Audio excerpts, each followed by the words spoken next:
Kenya's politics, especially the one that the government is doing, is very subjective, and it's one that uses diversion. And not only in Ruto's regime has this been happening, even in previous regimes, this has been happening. We have two scenarios here. Which scenario am I referring to? One, the development that Ndindi Nyoro, the MP for Kiharu constituency, has been posting. And two, the issue of demolition of properties of Governor Wamatangi. This is what really happened. Now, remember there's someday I did tell you about the dead cat theory, or the dead cat philosophy, whereby if a government wants a story to be thrown under the carpet so that they focus on other issues, or the public focuses on other issue, that is what they do. Now, in this case, Ndindi Nyoro has been posting so much development with the latest one that he said now parents, especially in day schools, will now be paying 500 Kenyan shillings per term. This threw a lot of tantrums to the leaders, especially the ones who are not using wisely the NGCDF that is allocated to their constituencies, because most of them are the old guard who are used to corruption and kickbacks. Now, Ndindi Nyoro is not supporting William Samoei Ruto. Neither is he supporting his re-election. And Ndindi Nyoro trended for the better part of 12th, 13th, now came to 14th, which was yesterday. This was a big headache to the government, and they had to find something that would counter that posting of development, whereby other MPs were being asked, kindly share this to your member of parliament. Kindly show this to your MP. Ask them, can they? So, remember, William Ruto is trying to make inroads back to the mountain, which is already slippery. And the crowds that you see posted are Ruto's paid crowds. Now they were like, how do we deal with this situation of Ndindi Nyoro now that even after he is trending, he is also going the following day to Citizen TV? How were they to counter this? Now, should we attack Natembeya? They feel like no, it will have no effect in the mountain. Should we attack Kalonzo? After all, the president has been picking him.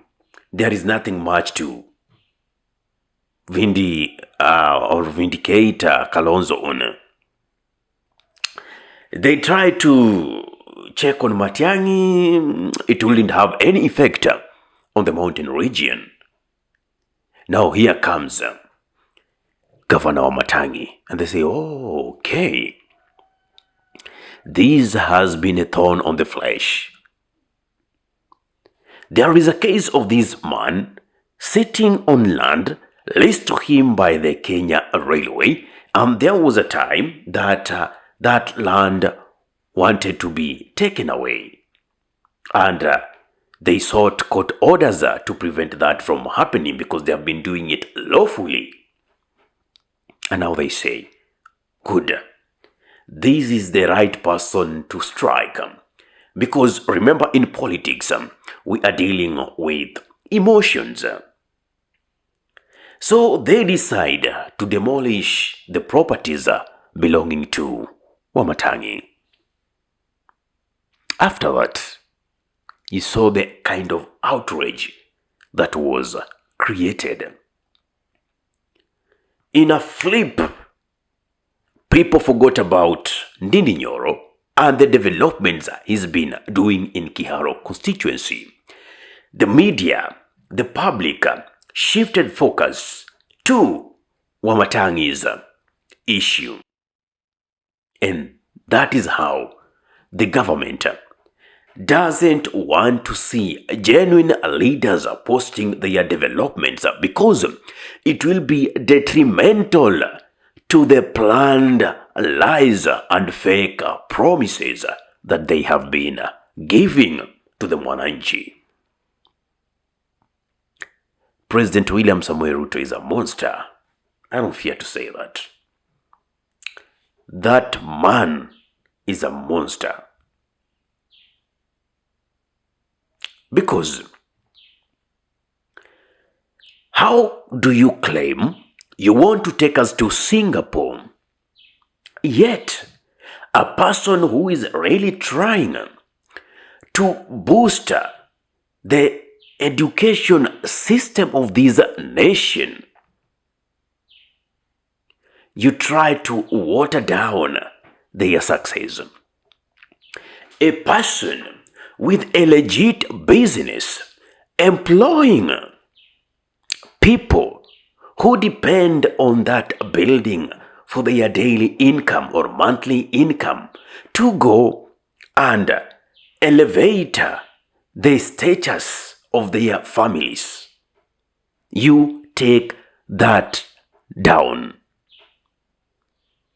Instead of finding a way of increasing our GDP per capita, all you do is throw it to the dogs.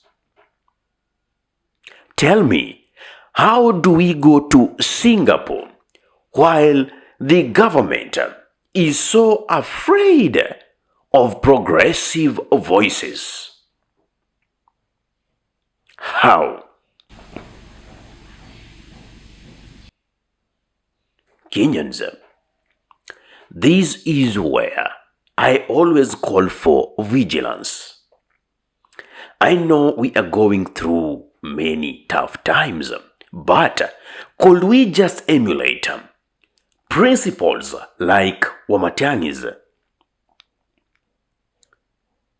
You can push to the wall, but what if we just decide to say, no, enough is enough?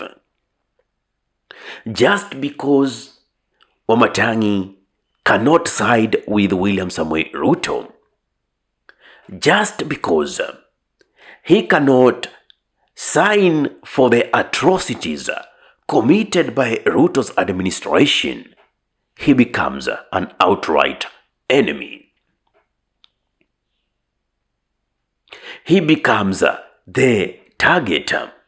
And mark you, the people who are engineering this are the same kingsmen of Wamatangi in Ruto's regime.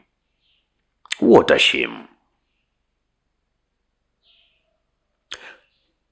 What do we really check, Kenyans, when we get into the ballot box? What do we really check?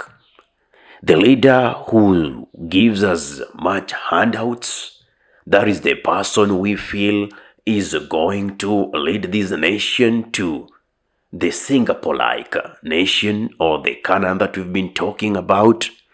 Is it? We really need to think twice. Right now, the narrative of the bottom-up economic model shut down even before it kicks in to help the youth, the mamboga, boda riders, cart pullers, wheelbarrow pushers. And here we are selling another narrative of taking Kenya into Singapore. And I was shocked by watching Babu Owino, who gave us an insight that Singapore itself, the square or the region would be as large as Nairobi County. Honestly, And that is what Ruto is benchmarking with. Something is amiss with this man. I've never been afraid to say this. I know it hurts. I know I'm touching on untouchables in this regime, but the truth got to be said. You might have your own opinion on William Samoei Ruto. I might have mine. At least I am talking on whatever I'm seeing. If an interior CS can supervise destruction of economy, because that is destruction of economy, how do we call that? Isn't it the route towards dictatorship? We saw what happened in Tanzania the other day during the elections. A few months later, today, the Ugandans are having their elections, and we see the same route that Tanzania took is what that Museveni is taking. How far is Kenya from Tanzania? How far is Kenya from Uganda? We are immediate neighbors. And the three presidents are very good friends: Ruto, Yoweri Kaguta Museveni, Samia Suluhu. That is the same desperation that this regime is importing into our nation. What's your take? What's your thought on this?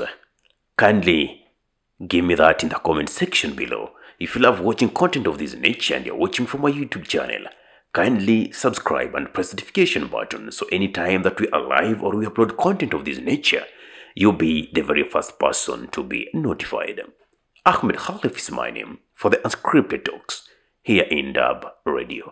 Assalamu alaikum warahmatullahi wabarakatuhu. Kwa timba kali za Afrika, Dub Radio ndio mpango mzima.